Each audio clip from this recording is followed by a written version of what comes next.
Hey, what's up, everybody? It's Stephen A. Williams, president and founder of thecreditpressshop.com.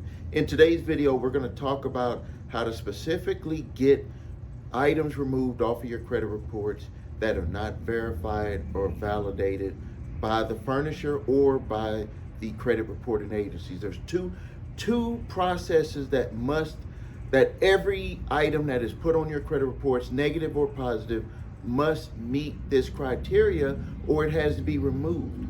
But this is what makes it hard. I'm always upfront with you. This is what makes it hard, is that it's like exercising.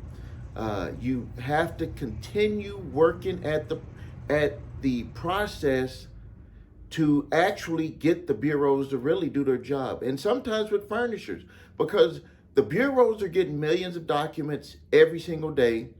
And then you have furnishers that are getting information and they might have it in a mail room and then it's sent up to another dispute department, and then no telling how much stuff that dispute department has information that came from the bureaus, and then they have it coming from you directly, and all of that is meeting, and they're trying to have it reviewed, and no telling how many people they have working in that department. So it can make people, this is like time consuming, and it can make people quit.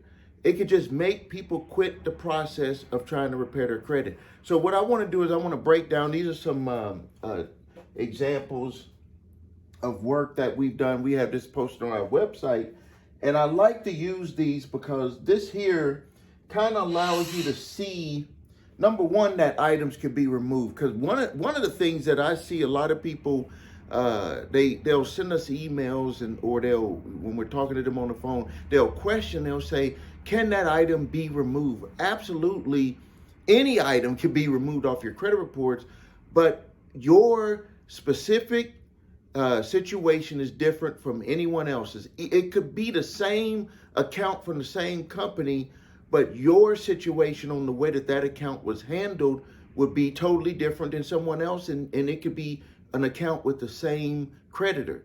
So that's why I say it comes down to who is going to do the hard work. We all know, what do they say? Hard work, pays off in the end. Hard work pays off in the end. Quitters never win, because quitters will try something and then it doesn't work, and then they just quit, when all they have to do is just stick to it. And I wish I could tell you a specific date for your information to be resolved, but there's really no specific date, because your situation is totally different. So get that out of your mind, because no matter what, time is going to pass. So are you going to spend your time doing something productive, or are you going to spend your time doing something and then quitting, and doing something and then quitting? What are you going to do? So make up your mind. So let's look at first the type of accounts we have here. These are medical accounts, and you can see that they're deleted. All of these were credit accounts from collections. You can see here, this is a credit card Discover. Right there, you can see this is another collection that was regular collection. You can see here, this was a good account. You can see here, this account here was a bad account. You can see here, this is a group of medical. And you can even see it's with the same company, different accounts. They deleted two, and then the other ones had no change. And what we do is we just continue with the process. Now, in a second, I'm going to talk about specifically what you do with these. I just want to show you the outcomes first, because a lot of people determine if they're going to even try something by seeing that it was successful. And that is a good way to try to do things, is to say first, does that way work? So now let's look at the health care with medical bills. If you have medical bills on your credit reports, the laws have changed, but I want you to be aware of a few things. Now, medical bills do not hurt you on your credit score as much as they used to. And then also, any medical debt that is $500 and below should be coming off of your credit reports. Not to say that it'll automatically come off your credit reports. You have to put in that work to get that removed. You have to let the companies know, the furnisher and the credit reporting agencies, that that information should not be reported on your credit reports due to the new laws that say any collection, medical collection, $500 or below should come off. Now, that does not make the debt go away. You're still going to have to deal with the debt, and there's different ways that you could deal with the debt. In my city, in Milwaukee, Wisconsin, they just put together a fund. I think it was like 30-something million dollars, somewhere. It was in the millions. It was pretty high, a lot higher than I thought it was, where they're going to actually pay off people who qualify their medical debt. So you should look in your area for different programs that are available either through your city, nonprofit groups that work directly with the hospital to get those debts paid, so you don't have to deal with them. Because the catch-22 is, yeah, it may not be on your credit reports, but the medical provider, that information will be readily available when the underwriting department goes to, for a house, not for cars and stuff like that, for a house. When you go to try to buy a house, they could find that information and say, well, you do owe this these medical bills. And it could either make you pay a higher interest rate or it could get you declined. So when dealing with medical debt, the number one thing that I look for is that you need to pay attention to see how they sent you that information. Now, did they send you a letter? Let's just say, for instance, here is they sent you a notification that you owe this medical bill, and it's with a debt collector. The first thing you want to do is you want to get the documentation that showed that you gave permission to the medical provider to share your information with a third party. That's like number one. That's a HIPAA violation if you didn't sign. Now, they have been sneaking in a letter where you sign it when you're getting services, where they say we have an outside service and that you get permission to be contacted if you don't pay the bill. That they are slipping that in there. But the one thing that they cannot do is that they cannot share your condition. Regardless if it's a third party, if they're sending it through the mail, they cannot share your condition. So let me tell you how you can catch them on this and make them perhaps forgive the debt, or just at least at a minimum get it removed. Is that on the letter or the when they mail you a bill or whatever, they'll have the name of the service on here. And a lot of the places are changing that name, or they're just not even putting anything there and just sending it to you, and they have a return address, is because they cannot reveal your condition. That does not mean that they just can't reveal it to a debt collection company. They can't send it in the mail revealing your condition without your permission. And so you could say, well, you shared my medical condition with a third party by having the way that your name is. Everybody knows the condition that I have, and that you've sent me that information. I want that removed off of my credit reports. I want something done with this bill because I believe that this is a violation. Don't worry about if it's a full violation or not, or what they're gonna come back and say. Let them come back and say what they want to say. Believe it or not, a lot of the times in their legal department, they may say, hey, we just don't want to deal with this. It's going to cost us more if we end up going into court for this issue. Just let everything go and have a resolution where we'll just say that you're not going to owe the debt anymore. That can actually happen. Trust me, that can actually happen. Now, so if they send that information and it has the type of clinic that it was, that had the service that you had performed on you, that would be a HIPAA violation. So they can't do that. That would also go for debt collectors that are trying to collect debt on a regular financial collection, on a regular, like a credit card debt. So that's keep that in mind when dealing with medical debt, is that you would look at that information, and then if you saw that there was a violation, you would send that information to the bureaus, notifying them that it's a violation, that your medical condition was shared with an unauthorized third party, So you're going to send that to the credit reporting agencies, and then you're going to also send that to the debt collection service. And I would also send a letter also to the medical provider.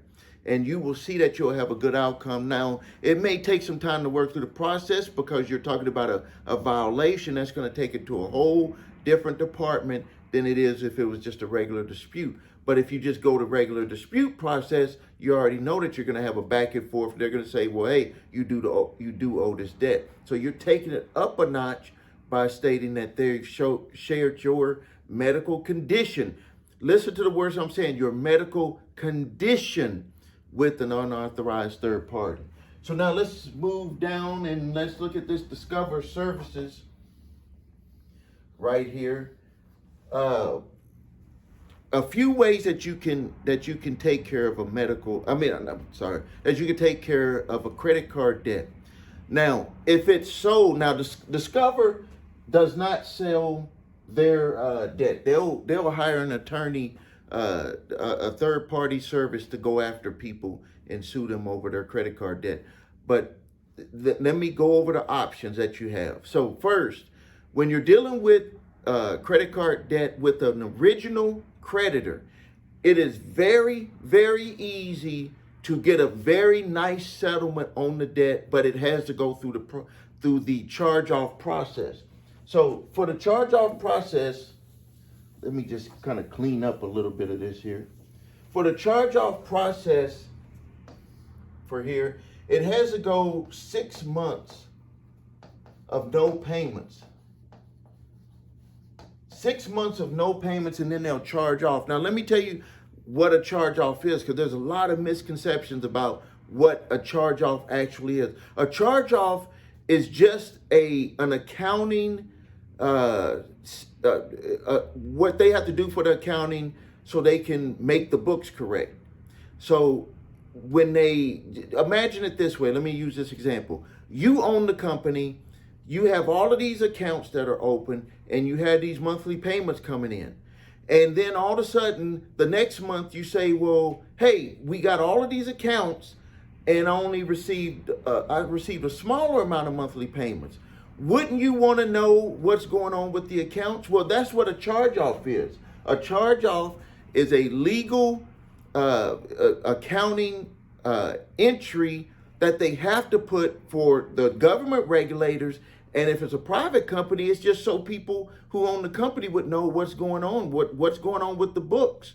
You know, it's an easy way to look in there. So it's 6 months, they're going to charge off the account. Once they charge off the account, they're going to make one of two decisions, depending on what type of card it is and depending on the way that they sell their debt.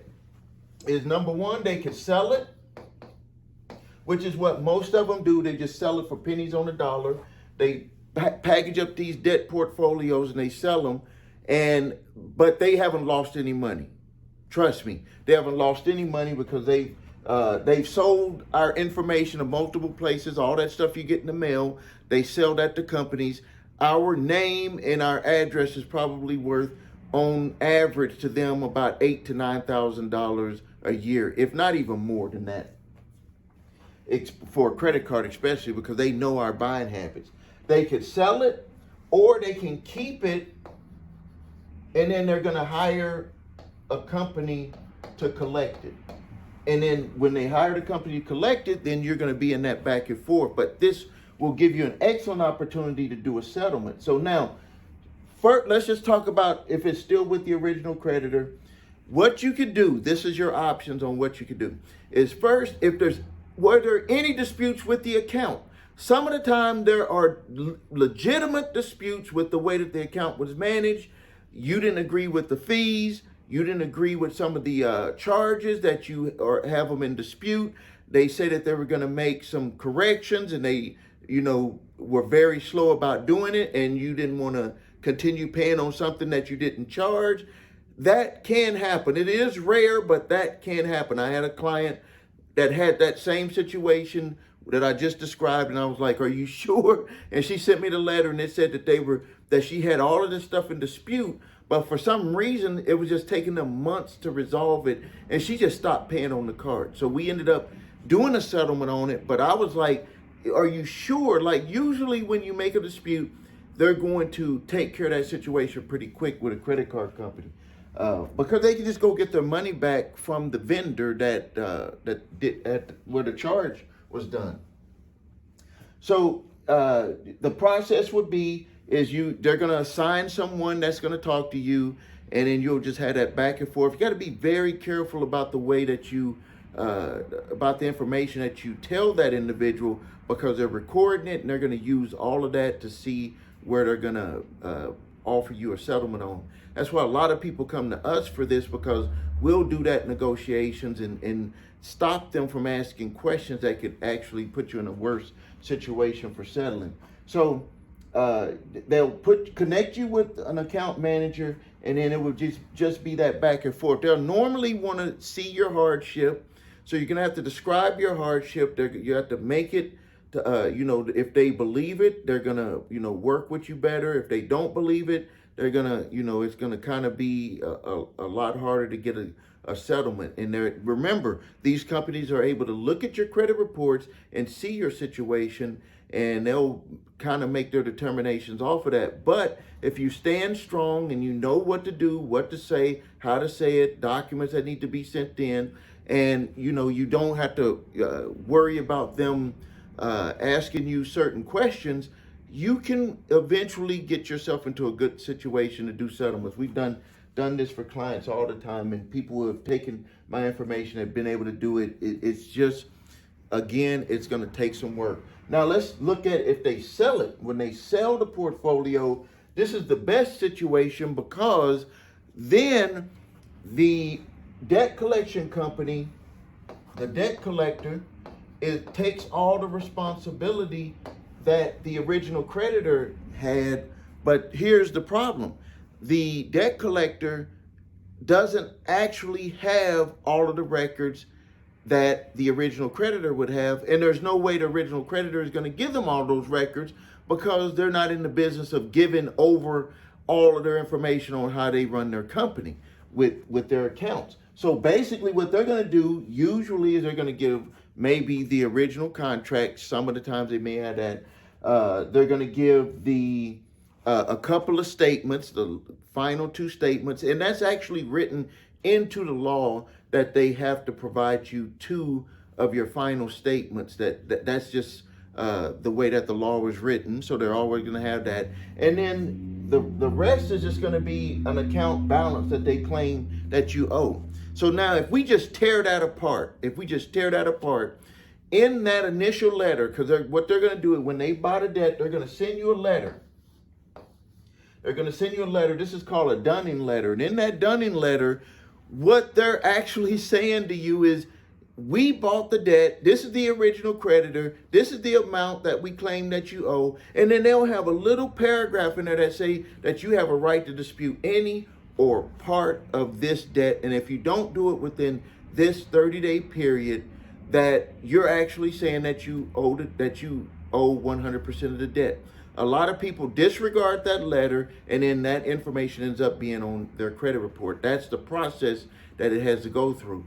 If you just simply ask them for all of the information pertaining to that account from from as if they're the original creditor, because they assume all the responsibility, you would see that a lot of these debt collectors will send you a letter back saying that we're going to cease all collections, because they're going to know that it's going to be a fight against you, because you know your rights, and that you can ask for all of the documentation. You can ask for all of your charges. You can ask for proof that you approved those charges, either a digital PIN code or signature that you approved those charges.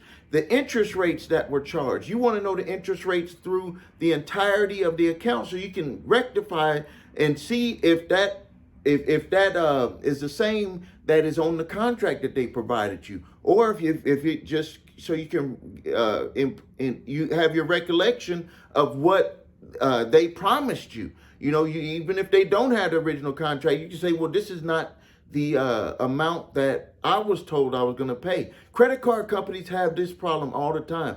Then you can look at if there is any type of insurances that they had on there, any type of stuff. You want to get the full account number. You want everything, a full accounting, rewards, everything, disputes, everything. You want all of that so you can review it.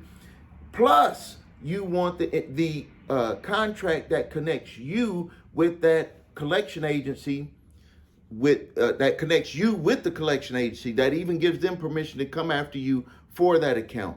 So, I mean, I know that that's a lot, but if you put all of that on the table and you tell them, hey, give me that stuff, they're not going to be able to do it. And most of the time, I would say almost 9.999%, the debt collector is going to back out. They're going to say, hey, it's just not going to work because we don't have this information.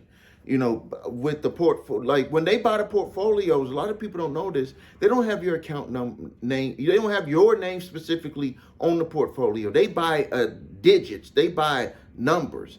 And yeah, they may have some documents, but they never have your name attached to the affidavit of sale. And this is like a major, a flaw, or I don't know, maybe the original creditors don't want to have names specifically listed on that document. I don't care about the reason why. I just know that by not having your name specifically on that document, it does not tie you to that debt collector. Now, not to say that it doesn't take work. Some of the times it takes more work or sometimes it may take less work. Sometimes a debt collector, depending on who it is, if they've been in trouble or not, or if they're new, or if they're seasoned, depending on their attorneys, how they want to fight, they may back out of the game a lot quicker, a lot quicker than the other ones would. And some of them might just keep going back and forth with you. Don't worry, I'll give you a letter to help you handle that. So let's go down here. These were some more medical collections. So I know that was a lot that I went through on there, but this is good information because if you have medical debt, if you have collections, charge-offs from credit card companies, or even it could be an automobile loan that you might have had, the same types of processes are available to you to be able to, number one, do a direct verification / validation of the debt with the debt collection company who purchased the debt, or the repo, or the credit card debt, or the, whatever that debt is. And you also had that same process that you would send through to the credit reporting agencies. This stuff really works.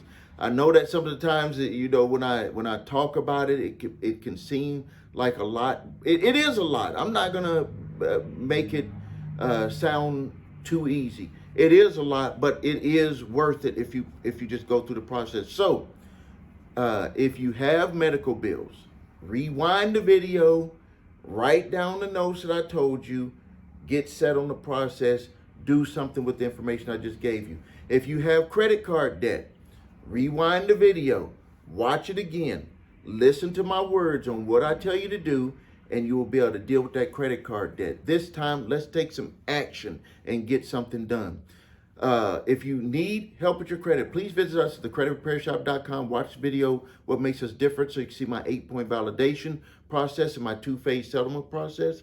If you need your credit reports and scores, go to the website 3scores.com. Grab your TransUnion, Equifax, Experian credit reports and all 3 scores. If you decide to work with us, we can utilize that information because it has everything, furnisher information and creditor information, everything to be able to go after and utilize that information to repair your credit. If you have debt collectors coming after you, medical debt,